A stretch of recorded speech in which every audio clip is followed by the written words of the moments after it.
Alright everybody, so if you're looking on this side of the garden, here are some things that I've done.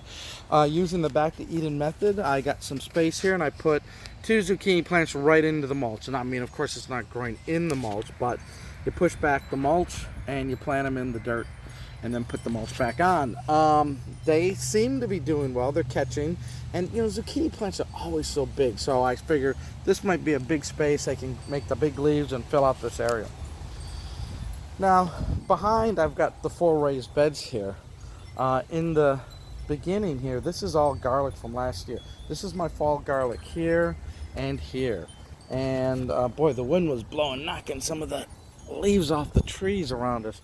But I'm hoping that this is coming up good underneath. You know, you can't really tell how big the bulbs are underneath, but that's a nice big stalk. And I'm hoping I'm going to have a successful garlic harvest. It was small on my previous attempt, so I'm hoping this was successful this year. We'll be harvesting them probably not too many more weeks. In the back here, this sprawling monstrosity is my goji berry.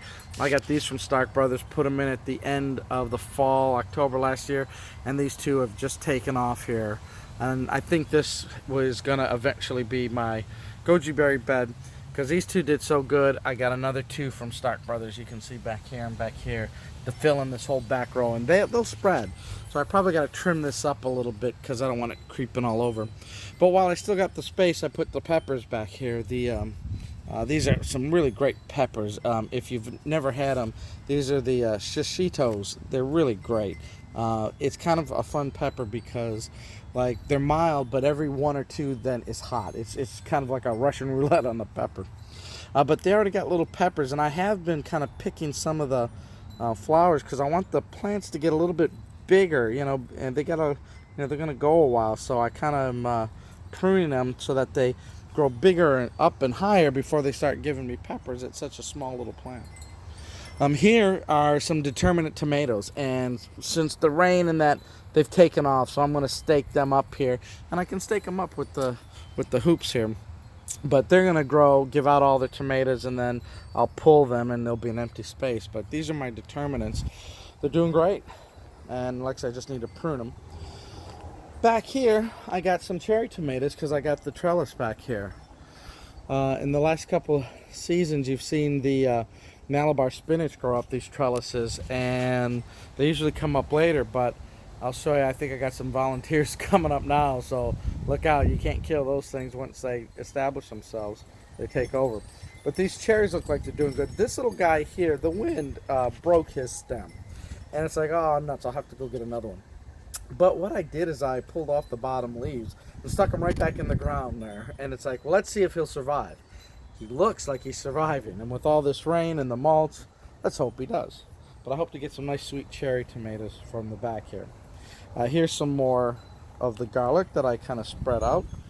Or onions, I'm sorry, these are the onion plants that I have spread out.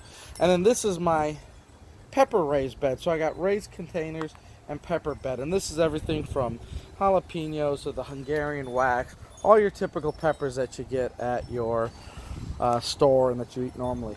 So they're doing well. Here in the front row, I've pulled stuff recently. I ate all my broccolini. That was really good. It's delicious. So now I got space here to go probably put some Swiss chard in that. I haven't had a chance to put that down. Peas are back here, and they're taking off. And then runner beans, pole beans back there.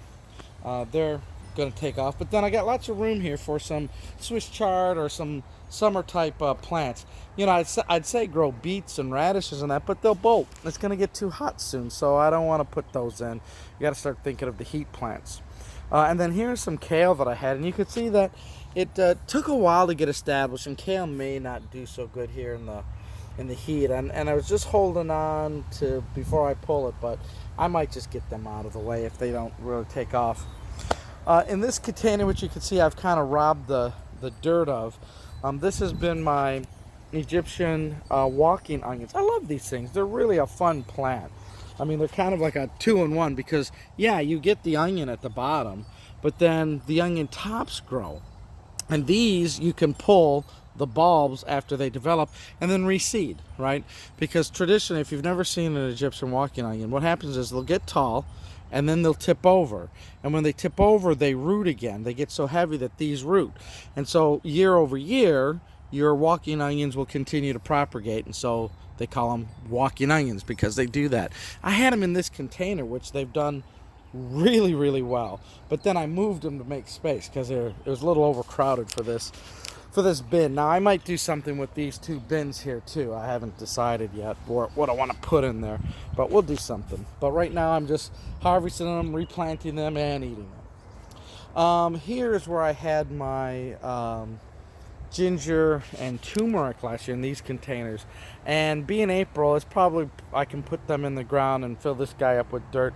I wasn't sure where I wanted to put these guys because it's like, should I do a third row of raised beds here like I got here? You know, of course, you got to spend some money on the wood and stuff like that to do it. Or should I do like I do the zucchini and just throw it right into the ground and mulch and do just back to Eden?